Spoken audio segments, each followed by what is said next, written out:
Nosso tema hoje vai ser um assunto que, de acordo com pesquisas, inclusive, interessa muito às mulheres e que os homens, na maioria das vezes, acham muito chato. É a famosa DR, ou discutir a relação.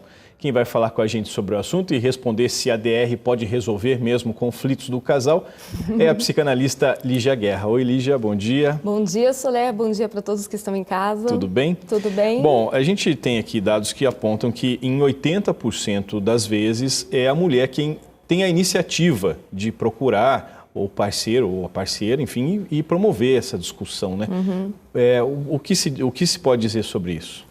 Que nós somos ensinadas desde pequenas a resolvermos os nossos problemas através do diálogo, a expor as nossas emoções, e isso começa inclusive com os pais, quando colocam às vezes a filha no colo e conversam sobre vários assuntos, e a menina então aprende que é muito importante ela expor aquilo que ela pensa, né? E o garoto, ele tende, então, a ser educado de uma forma que ele tenha que ter uma praticidade para a resolutividade dos problemas cotidianos dele. Né? Não é só aquela questão de menino não chora, é uma questão realmente mais prática que os pais mesmo costumam ensinar. E o que acontece? A gente começa a transpor isso na relação homem-mulher, na relação afetiva. Então, daí, quando a gente casa, o homem quer resolver realmente a questão de uma forma prática e a mulher, então, quer trazer as emoções quando a coisa não está bem. Bom, por falar nisso, a gente tem algumas entrevistas que fizemos na rua e quem começa falando é uma mulher. Ah, então tá. Vamos ver essa série de entrevistas? Seguindo a sequência aí, vamos lá. Sempre que possível, né? Sempre que preciso, na verdade. Ah, porque é bom, né? Discutir a relação, né? Melhor do que sair quebrando pau por aí. O que vocês discutem na DR normalmente? Ah, deixa eu ver. Financeiro, né? Principalmente. Isso sempre envolve, né?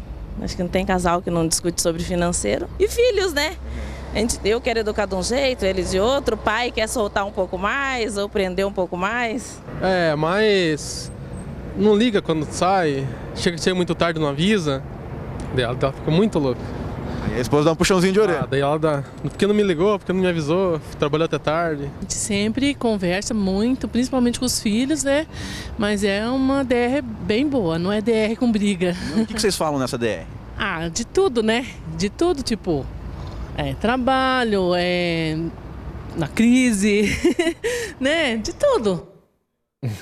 Bom, Lígia, a gente viu ali, né, opiniões de homens, de um homem e mulheres, né? E em relação à DR com os filhos, né, que a Juliane falou ali. Pode funcionar a DR com os filhos? Porque para o casal, né, pelo que a gente tem aqui, pelos dados que você levantou, há pesquisas que indicam que a DR para o casal não tem tanta efetividade. É interessante esse estudo que saiu e ele fala exatamente disso. Eu gostei muito da fala da Juliane de Jesus. Eu acho que ela trouxe justamente a tônica da nossa conversa hoje, que é quanto menos DR, melhor. A DR ela tem que ser assim, o ápice do ápice de uma questão problemática entre um casal. O que a gente percebe hoje? Que a DR, quando ela vai denunciar a saúde conjugal. Se a relação está adoecida, vai ter muita DR. Se a relação precisa de ajustes, eventualmente. Mais de uma por dia, às vezes. Aí tá feia a coisa. Por quê? Quando você namora, você tem diálogo.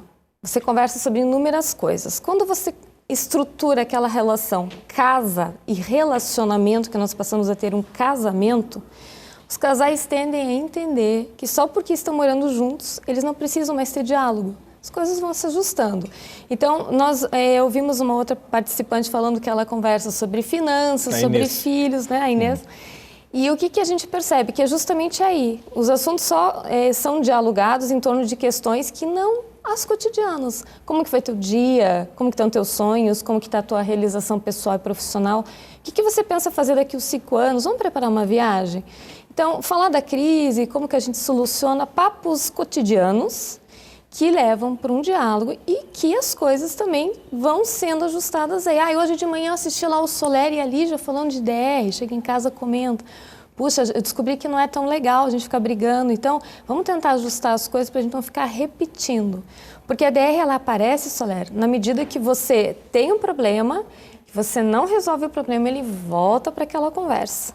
Quer Então, dizer, é isso que caracteriza, então, essa chamada DR, né? Isso. Porque o diálogo, ele vai ter que existir de alguma maneira. Sim. Só o rótulo, talvez, que você tenha que evitar. É, a essa DR, repetição, vamos dizer, do isso, tema. a DR eu vejo como aquele incômodo conjugal, aquela coisa que começa ruim, né? Eu vejo assim que é mais ou menos quase você quase vive um processo de inquisição. Vamos levantar os fatos e vamos discutir isso aqui. Quando você fala isso, já assusta alguém. Porque alguém tem um intimador e tem um intimado. E se os dois não tiverem uma harmonia, a coisa complica. Tanto que tem pesquisas que apontam que os 3 primeiros minutos de qualquer conversa, não necessariamente de uma DR, são decisivos para o restante do processo, que é ali que você percebe se o outro tem interesse ou não. Uhum. Em relação aos filhos, né? A gente viu tanto a Inês quanto a Juliane falando dessa questão de envolver, direta ou indiretamente, os filhos nessa discussão. Isso pode funcionar? Olha, o casal, você diz em relação ao casal e os filhos, e né? conversar com os filhos também, né? No caso da Juliane, claro que devem ser mais velhos, né? Imagino. Sim. Eu vejo assim, esse tipo de diálogo tem que, em primeira instância, ser entre o casal. Sempre. O casal tem que estar alinhado. Se o filho perceber qualquer fragilidade da estrutura dos cônjuges, ele vai, claro, se beneficiar com isso. Vai jogar um contra o outro. O pai falou isso, a mãe falou aquilo. Isso é muito ruim, né? Tem até um poema o Drummond, ele diz assim: conversa com o teu poema antes de escrevê-lo. Então, o que ele quer dizer com isso? Pensa nas coisas que você vai falar antes de você trazer elas para a relação.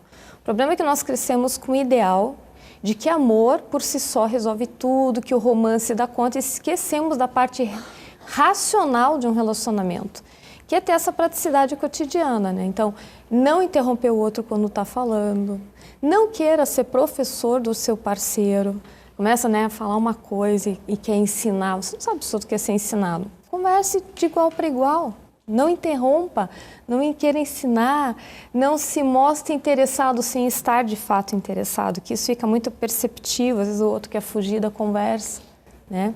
Então essas questões todas, elas transformam um diálogo em algo construtivo. Esses caminhos aí que você deu seria uma maneira de você tentar melhorar a relação sem ser um inquisitor ou ofender a outra pessoa? Sem dúvida. Eu faço a seguinte analogia. Quando você vai pedir um aumento para um chefe, você vai pedir aumento para o teu chefe no dia que ele está bravo, no dia que ele teve um problema comercial, no dia que ele se frustrou com algum negócio que não fechou, você entra na sala dele e percebe o clima, opa, eu volto outra hora. Por que no casamento você não espera o momento certo para falar as coisas? Percebe que o outro está nervoso? Não vai conversar com ele ou com ela naquele momento. Tenha sensibilidade, né? Então essas coisas com a intimidade, por vezes as pessoas perdem. Não perca isso. Você tem que ter feeling, senão realmente qualquer diálogo pode virar um super problema, né? Tá bom. Lígia, obrigado, viu, pela presença. Eu que agradeço, espero que o diálogo melhore em casa. Até a próxima. Até.